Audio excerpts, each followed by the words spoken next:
Hey everyone, and welcome back. Doing a little reminiscing today. It's middle of May 2021, and I'm thinking back a decade ago, 2011, and I'm in a place called Minot, North Dakota. I'm in a library waiting for my wife to get off work, and I come across this book right here.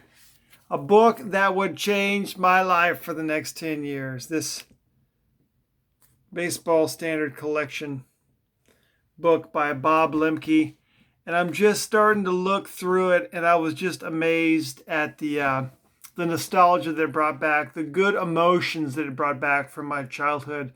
I hadn't collected a card at that point in 20 years, and here I am, a grown man stationed in the military, far from home, and I decide to start to pursue a sports card collection. And I just want to reminisce on some of the stuff that I thought that I was interested in at first, stuff that I still have in the collection, and stuff that kind of takes me back to 10 years ago. And I think the first thing I may have ever bought was this pack of 87 Donruss. It's got the Don Mattingly on there. I remember getting this in the mail, opening it up like one of my first ever mail days, and just being like, oh, this is fantastic. Just fantastic, the joy it brought me. Back then in Minot, I was, let's just say I was a part of a difficult mission, working in a difficult environment, doing a job that I didn't find a lot of satisfaction in, but very important work, but just, it was a struggle for me, right? And I wasn't the best or near the top at what I did, and I struggled to find an identity. And sports cards was something that I could do to make me feel good about myself. I could have the best sports card collection of anyone I knew, and that gave me a sense of pride. I remember getting this as my first graded card I've ever got, this Bob Gibson. I intended initially just to pick up a few packs. Then I thought, you know what, Bob Gibson, he's my hometown hero. Grew up in Bellevue, Nebraska, a couple blocks from where Bob Gibson lived. And I remember seeing him about town. I thought, what if I just started collecting a few Bob Gibson cards? This is my first SGC card. And then from there, started going on to, I discovered my first PSA card. And this may not have been the first PSA card, but this is kind of the grade and quality at which I was collecting Gibson. And I thought, what if I got every Bob Gibson card there was in a slab, primarily PSA? So I started a pursuit that would take me years and years of pouring through this baseball card annual here to my right that I just showed, and trying to track down every one of Bob Gibson's cards that I could, and acquiring it for my collection. That naturally led me down the road to collect other players. I think Frank Robinson was the next guy that I thought, you know what? I'm managing to pick up a few Frank Robinsons here or there. What if I collect all the Frank Robinson? So I would continue to pick up Frank Robinson as I went along. I started collecting Willie McCovey next, I believe. And, I have a pretty lengthy player collection, but I just went from there. I remember getting stuff like this, some of the greats, this Willie Mays, 1960 SGC. There was a time where I had maybe as many SGC graded slabs as I did PSA, but quickly I found PSA to be my slab of choice, and started collecting the cards from the early 90s, some of the cards from the late 80s of my childhood that I really enjoyed. And it gave me peace. It gave me something to look forward to after a long day at work. Sometimes at work, I'd often spend time out in what we called the missile field. I'd come back after a difficult mission and then have a card waiting for me in the mail, and that seemed to brighten my day.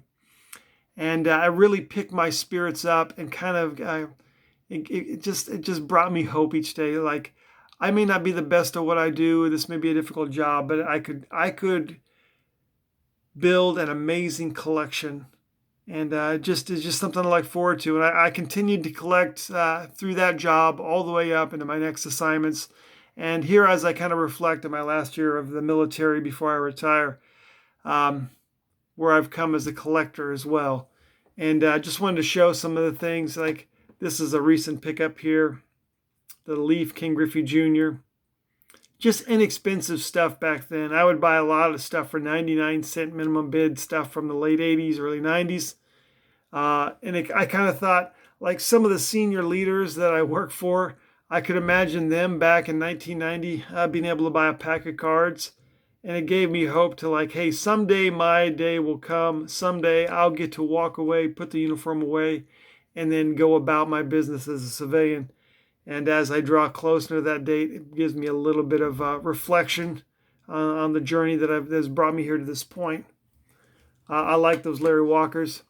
I've been buying a few more of these Upper Deck Randy Johnsons because I think Randy is an undervalued collector right a bit. As I look at what the hobby's at today, it no way resembles the hobby as it was back in 2011. We didn't have all the YouTube channels. We didn't have the celebrities that you see nowadays, as people do a lot of the vlog videos or breaking videos. People have become quite popular with popular channels. I think back to the original guys that got me started. D. Zelot, Muggy Man, if anyone remembers Muggy Man. There were just a few YouTube channels with sports cards. This is cool. This Champ Bailey rookie refractor on one side, non-refractor on the other. Interesting piece I picked up. And as I progressed throughout my career, I focused primarily on vintage, right? I have over 3,000 slabs. I want to say maybe not quite a third, but maybe a fourth of those are from the 60s vintage baseball. You don't see a lot of those in my recent videos because I pick up stuff like this. Primarily, I have all the vintage stuff that I want. I just recently picked a few more pieces up that I'm waiting in the mail for. But I'm like guys like this, 96, man, because it's part of my history. I have a really tight bond with the 1996 basketball class for personal reasons. If you look back at some of my videos, a cool 96 Stadium Club. I love the new lighthouse holder, but the majority of my collection, primarily my vintage stuff, is all the old school PSA slabs throughout the years of 10 years. I've seen quite a few changes in the PSA slab as well. 2011, right? This gives me pause because that, like I said, the first year I started collecting it, did not buy a single pack of Topps Update. 2011, maybe my biggest regret ever from my collecting days was I didn't pick any of these up. I bought quite a bit of the Series 1, maybe a pack or two of Series 2, and then my focus was on 2012 when they came out in January, buying a bunch of packs of Series 1. Totally overlooked the update.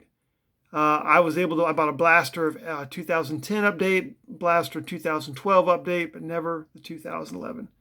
And this guy, Jose Altuve, great hitter, often not as popular right now as he would be without the scandal around him. But I just was really excited to get that card in the collection because I kind of missed the boat back when those were coming out of packs in 2011. This Derek Jeter 96 Topps. Cool card. You'll see a couple videos. I got quite a few Jeters. Jeter was another guy that was kind of instrumental in 2011. Look at the shine on that. Oh my goodness. This is a good indicator of what I'm looking at doing now with prices booming. Getting this lower grade stuff that just has got such amazing eye appeal. This card is amazingly centered. It's got some refractor lines and some scratches, but it does not take at all away from the appearance. And I love this photo from 2010. A year before I started collecting again. Kind of reminds me of that Pee Wee Weis Bowman classic card where he's full leap in the midst of the double play. And think this could just be a classic. And I mean, Excellent 6. I love buying this kind of lower grade stuff because I know I can afford it. And to get that beautiful card at a great price, yeah, that's what I'm all about. This 2007 Bowman X-Fractor. Beautiful card, beautiful shine of a great number to 250. There's a little bit of damage to the surface on the back. You probably can't pick it up with the camera, but that's why this one merits the near mint 7. Does not take one bit away from the beautiful refractor finish on the front of that thing. And as you can see, the Jeter theme continues.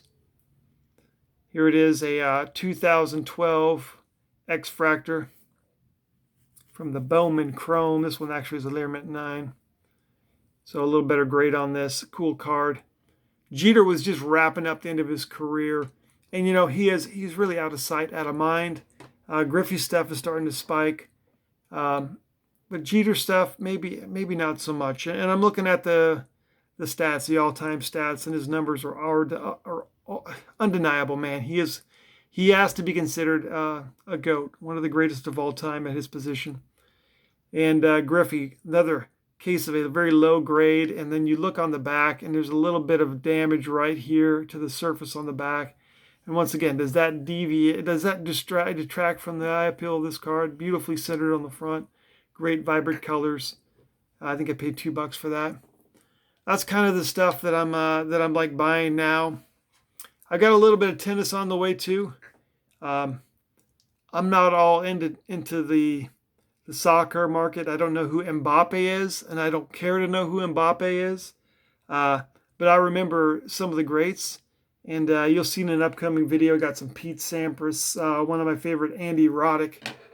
Anna Kournikova was an icon in that era. I remember when I was growing up watching tennis, and just cool stuff that I have a connection to, right? And nowadays, the hobby is very entertaining. I enjoy watching people's YouTube videos. I do get a little tired of everyone with the name pools, like young pools, old pools, he pools, she pools. I mean, come on, dude, get over it. I'm so done with that. I'm more about the cards, right? Less about the personality, more about the cards. But that's here nor there. You know, the hobby is changing dramatically. I've seen a dramatic change. Where it ends up, I don't know.